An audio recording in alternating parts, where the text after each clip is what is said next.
জানি যতে কৰা পান কৃষ্ণ কথায় অমৃত। এই সভাত যি ভগৱন্ত কৃষ্ণৰ গুণকীৰ্তনৰ বাহিৰে এই কলিৰ যুগত পুণ্য সঞ্চয় কৰিব পৰা আৰু একো নাই। আৰু তোমালোকে এনেকুৱা এটা জন্ম লাভ কৰিছা, এনেকুৱা এটা জন্ম পাইছা, কি জন্ম? মনুষ্য জন্ম, যিটো জন্ম নেকি ব্ৰহ্মাই তাৰমানে বাঞ্ছা কৰে, হে প্ৰভু পৃথিৱীত আমাক মনুষ্য কৰি জন্ম দিয়া, যাতে তোমাৰ আমি গুণকীৰ্তন কৰিব পাৰোঁ। অৰ্থাৎ ব্ৰহ্মাৰ বাঞ্ছিত গুণ আমি লাভ কৰিছো। সেইকাৰণে কি কৰা? অতি যত্নে ভগৱন্তৰ নাম তুমি শ্ৰৱণ কীৰ্তন কৰা, কথা অমৃত পান কৰা। কেনেকৈ কৰিব দিছে? অতি যত্নে কৰিব দিছে। যত্ন কৰিলে ৰত্ন পায়, চেষ্টাৰ অসাধ্য একো নাই। আমি যত্ন কৰিব লাগে, যত্ন কৰিলে পূৰ্ণ সিদ্ধি হয়। যদি আমি যত্নই নকৰোঁ, যেতিয়া আমি যত্ন নকৰোঁ, তাৰ পৰা মহাফল আমি লাভ কৰিলে কেনেকৈ পাম? মই গাছে ৰোৱা নাই, মই ফলটো আশা কৰিলে মই পাম নেকি? বাজাৰৰ পৰা এদিন কিনি আনিলোঁ, খালোঁ, ধীৰে ধীৰে বাজাৰত গ'লোঁ, আমি বাজাৰত আৰু নাপালোঁ। গতিকে গাছডাল ৰুব লাগিব আগে, ৰুলে মই এদিন নহয় এদিন ফল খাব পাৰিম। ঠিক তেনেদৰে আমাৰ এই মনুষ্য জন্মটো তেনেকুৱা। গতিকে আমি যত্ন কৰি ভগৱন্তৰ নাম সদায় উপাসনা কৰিব পাৰিব লাগিব, উপাসনা কৰিব লাগিব। তেতিয়া যেতিয়া আমি চেষ্টা কৰিম ভগৱন্তক সদায় উপাসনা কৰোঁতে যেতিয়া আমাৰ অভ্যাস হৈ যাব, তেতিয়া ভগৱন্ত আমাক কৃপা কৰিব। তেতিয়া আমি ভগৱন্তক কৃপা লাভ কৰিম। কৃপা লাভ কৰিলে আমাৰ এই জনমটো সাফল হ'ব। আমি তেতিয়া আমি আৰু পুনৰ অহা যোৱা কৰিব নালাগে।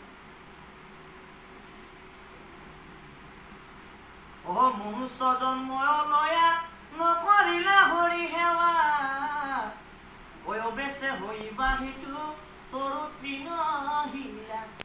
যদি মনুষ্য জন্ম লৈ পেলাই আমি হৰিক ভজনা নকৰোঁ, তেনেহ'লে আমাৰ এই জীৱনটো পুনৰ আকৌ গছ গছনি শিলত এনেকৈ আমি জন্ম ধাৰণ কৰিব লাগে। ৰাম খনিক সংসাৰ বিল বত কাৰ্য নাই, অচিন্তামণি জন্ম হেৰা হাততে হেৰাই। নাহি কেছে তনকাল অজগৰে গিলে, ধন জন জীৱন যায় বেকয়ে কিলে। আমাৰ ধন জন জীৱন আৰু যৌৱনৰ যিটো অহংকাৰ, যি মই বহুত ধনী, মোৰ বহুত ধন আছে, মই জন আছে, মোৰ ভাই 8জন 10জন মোৰ ভাই আছে, মোৰ ভাগি গোষ্ঠী বহুত আছে, মোৰ জন আছে, আৰু জীৱন আৰু যৌৱন মোৰ মানে বৰ ৰূপৱান বা মই ধুনীয়া, মই বৰ বলৱান, এই যিটো অহংকাৰ, এইটো কি বুলি কৈছে? একতিলে ঈশ্বৰে কি কৰিব পাৰে? নাশ কৰিব পাৰে। সেইকাৰণে তুমি ধন জন আৰু জীৱনক লৈ তুমি অহংকাৰ গৌৰৱ নকৰিবা। কাৰ হাতত? সমৰ হাতত, তোমাৰ নিমিষতে ভগৱন্তই চাৰ কৰিব পাৰে। সেইকাৰণে কি কৰা? এই সংসাৰত বিলম্বৰ প্ৰয়োজন নাই।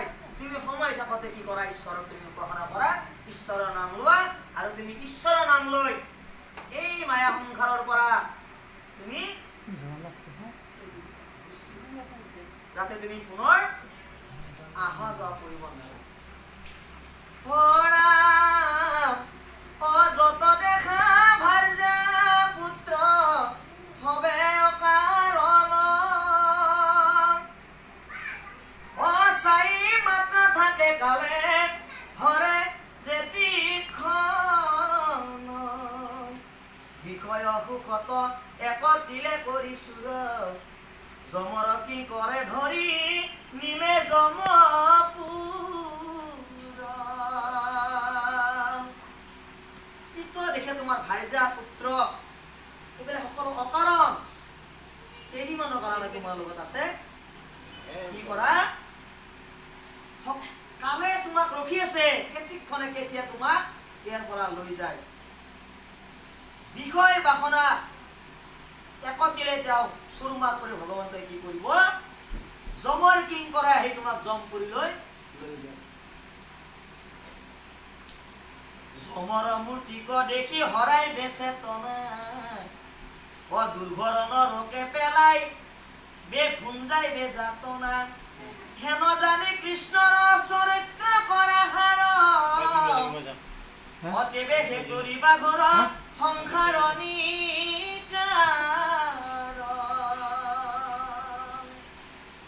জমৰ যেনেকুৱা মূৰ্তি সেই মূৰ্তি তুমি তোমাৰ দেখিলে তোমাৰ চেতনা হেৰাব আৰু তেতিয়া তুমি দুৰ্ঘৰ নৰকত তুমি যাই যাতনা ভোগ কৰিব লাগিব সেইকাৰণে কি কৰা কৃষ্ণৰ কথা তুমি সাৰ বস্তু কৰি লোৱা সাৰ এটা কথা হ'ল সাৰ আমি কি কওঁ পথাৰত কি মাৰিছো এতিয়া সাৰ মাৰিছো সাৰ মানে কি তাৰ পৰা কল ভাল হ'ব গাছ ভাল হ'ব এই গাছডাল কাটছো কি হৈছে সাৰ হৈছে নাই গাছডাল কাটালে নকমা সাৰ হৈছে নাই গাছডালৰ তাৰমানে সাৰটো মূল্যৱান সাৰ হৈছে নাই তেতিয়া বেছি দিন যাব ঠিক তেনেদৰে আমাৰ এই জীৱনটোতো কৈছি তুমি কি কৰা কৃষ্ণ কথা সাৰ তুমি কি কৰা পান কৰা তুমি ভিতৰত ধৰা সাৰ বস্তু লোৱা সাৰ বস্তু ল'লেহে তোমাৰ কি হ'ব বেছি দিন হ'ব বেছি দিন যাব তুমি বেছি দিন মুক্তি পাবা সাৰটো পালেহে তুমি মুক্তি পাবা এই অসাৰত লাগি আছো সেইকাৰণে আমাৰ ঘূনে খায় ঘূনে খোৱাৰ লগে লগে আমাৰ একদম মানে আমি যাতনা ভোগ কৰোঁ ঘূনে খাই আছে এতিয়া আমাৰ পোক পতংগ কি কৰা একদম কামুৰি আছে